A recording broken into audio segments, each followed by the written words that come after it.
Greetings folks, this is Wrongwise Gamgee and welcome to Quick and Dirty Roleplaying. In this video, I want to go in depth regarding my Anti D&D Bias. My Anti D&D Bias started back in AD&D 2nd edition, back in the late 90s, 1990s for anyone who happens to see this in the year of our Lord 2090. I don't like how wearing armor or having a hard hide made it harder to succeed at an attack roll against a target, but did nothing to reduce the amount of damage that they took once the attack roll was successful. Now, I've since come to conclude that attack rolls aren't made to see whether you hit your target, but whether you hurt your target. This methodology of handling armor is still used in D&D to this day. I don't like how, since the attack roll is a to hurt roll, the degree of success doesn't contribute to the damage dealt, what I would call skill-based damage. At best, skill-based damage can be approximated with feats such as power attack or whatever equivalents are used these days, but those gimmicks must be purchased as opposed to having them baked into what your characters can do. Likewise, the other way D&D has portrayed an ancillary form of skill-based damage is through multiple attacks in one round. Even with that, the goal of multiple attacks in one round isn't to mechanically represent a combat master dealing deadly strikes with, say, a dagger, unless you're a rogue that's performing a sneak attack. It's to show that you can attempt to land multiple damaging blows to your target, but only if you're a fighter or a fighter adjacent class. It's just all limitations presented as options. Another thing I don't like about D&D is that a character's ability to defend themselves against direct attacks doesn't increase as they grow stronger in a direct manner, unlike with their ability to improve their attack roll bonuses. In different editions, this gets expressed differently, whether it's THAC0 or base attack bonus or proficiency bonus. That just doesn't apply to armor class. The first D&D imitator that I saw that had a defense bonus was the Wheel of Time RPG, and later on, the Star Wars RPGs that Wizards of the Coast had developed. So if Wizards was able to develop that for their Star Wars RPGs, then why couldn't they bring those mechanics over to D&D? The Vancian system makes spellcasters feel like firearms, where specialized ammo is inserted into their spell level specific chambers to be fired at their discretion. This magic system has had to have been massively patchworked since the days of yore into this Frankenstein's monster of a magic system that players are subjected to this day. Cantrips are currently considered infinite ammo, and the second Black Flag playtest document even has a magic user specialization focused on optimizing cantrip use. To me, something like that demonstrates how much the designers dislike the Vancian magic system, but won't let go of it simply to maintain market share. Well, who knows? They probably still like it to some degree.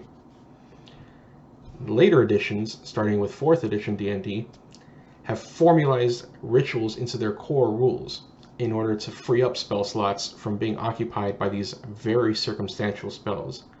Don't get me wrong, these addendums to the Vancian magic system make spellcasting classes more viable to my eyes, but the Vancian magic system can drop from D&D tomorrow, and those other parts can work fine just without them. It's a holdover from a time when the original magic system from the earliest editions of D&D were still being worked out. I aptly refer to spells in D&D as specialized ammo, not simply because of the fire and forget nature of them, but because of the rote nature of them as well. Spell selection is shopping time, but you're using vouchers at a cafeteria instead of using cash at a grocery store to buy ingredients to make your own food. In fact, spell selection is a microcosm of D&D character creation and advancement as a whole. Vouchers at a school cafeteria. As for play, even though proto-RPGs and the war games that inspired them have always had the mantra of you can try anything you like as long as it's possible for your character to do so, the board gamey nature of D&D's combat system suggests otherwise. Within the 6-second round, characters are only allowed to move up to their speed and distance, take 1 action, perform 1 bonus action, perform 1 reaction, and as long as it doesn't require special care or an unusual obstacle is not presented, you can also briefly communicate as you are able, or interact with 1 object or environmental feature. Now, if accentuating circumstances do come about, then in order to do those things, that needs to be your action. Now, on the one hand, how often is it that that kind of truly detailed explanation of what a character can do in a combat round is given in one space rather than having it spread out through the combat chapter? On the other hand, why not just reduce all that and simply say, on your turn, you can perform 6 seconds worth of activity? The reason why the rules don't say you can perform 6 seconds worth of activity is because of the restrictions they want to impose on characters. 1 action, 1 bonus action, 1 reaction, interacting with 1 object. D&D 5e has thrown us the bone of allowing characters to split their movement so that they can move a portion of their distance allowance, perform an action, and then move the remaining amount of their distance allowance. Back in 3rd edition D&D, you needed the spring attack feat in order to do something like that.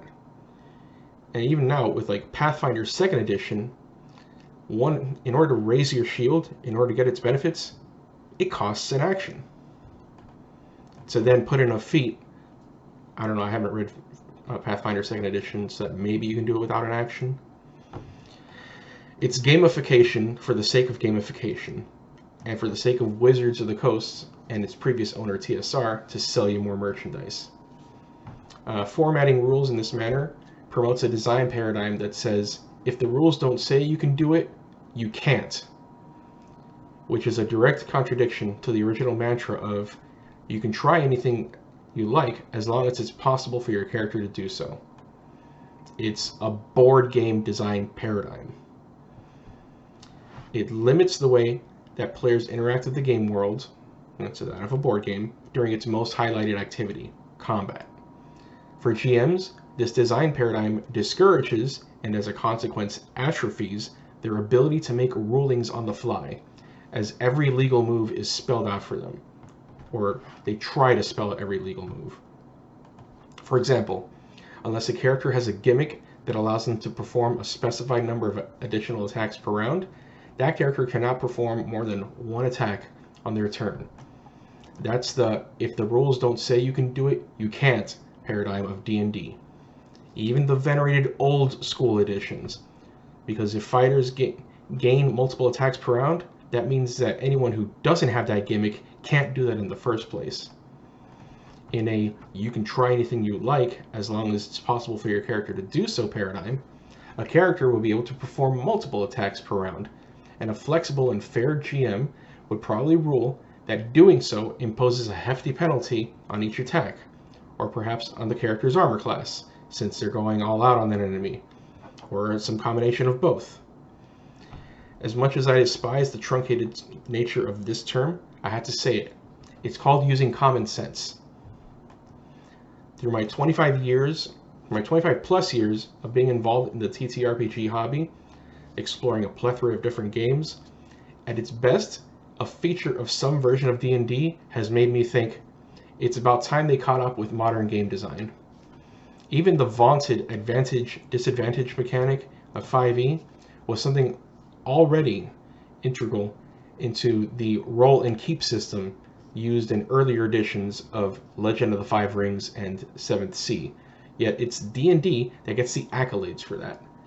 I think a big part of that has to do with the vast amount of hobbyists and YouTube content creators whose first game has been D&D 5th edition.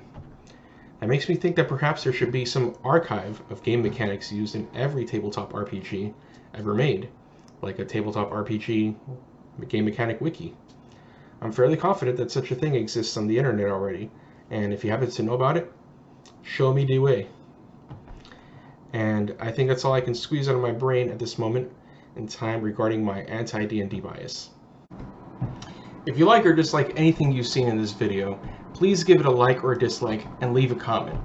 Subscribe if you want to support my channel, and if you really want to support my endeavors, head over to my Patreon and become an appreciated trooper. The link is in the description.